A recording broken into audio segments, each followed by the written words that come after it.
আমি যে বিষয় নিয়ে আলোচনা আসব, সর্বপ্রথম হলো ঈদ বোনাস, তারপরে হলো বেতন। বেতন তো হাফ পাবে না, ফুলেই পাবে। পবিত্র ঈদুল ফিতরকে সামনে রেখে দেশের সকল শিল্প প্রতিষ্ঠান, কলকারখানা ও অফিসের মালিকদের প্রতি কর্মচারী কর্মকর্তাদের বেতন ও বোনাস নির্ধারিত সময়ের মধ্যে পরিশোধের আহ্বান জানিয়েছেন মানবতার ফেরিওয়ালা আখি রাহাত খান। গার্মেন্টস শ্রমিক ভাই ও বোনেরা মাথার ঘাম পায়ে ধরে তারা পরিশ্রম করে। তিনি বলেন, পবিত্র রমজান মাস আমাদের সংযম, সহমর্মিতা ও ত্যাগের শিক্ষা দেয়। এক মাস সিয়াম সাধনার পর যে ঈদ আসে তা আনন্দ, খুশি ও ভ্রাতৃত্বের উৎসব।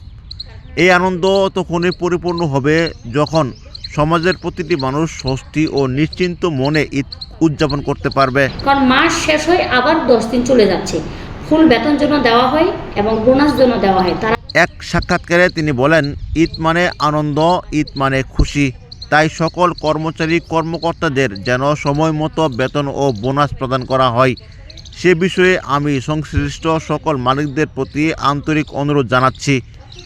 সময়মতো পাওনা পরিশোধ হলে তারা পরিবারের জন্য প্রয়োজনীয় কেনাকাটা ও প্রস্তুতি নিতে পারবেন। বাড়িতে যাতায়াত করবে এবং তাদের তিনি অনেক আরও বলেন, খরচ।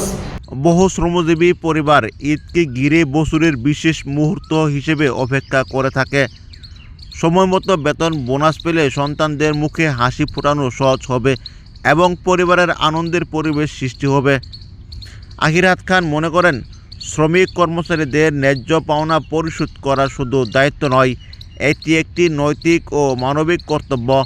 এতে মালিক শ্রমিক সম্পর্ক আরও সজীব হবে এবং কর্মক্ষেত্রে ইতিবাচক পরিবেশ বজায় থাকবে। সবশেষে তিনি দেশবাসীর কাছে দোয়া কামনা করে বলেন, আসন্ন ঈদ যেন সবার জীবনে শান্তি, সমৃদ্ধি ও সুখ বয়ে আনে।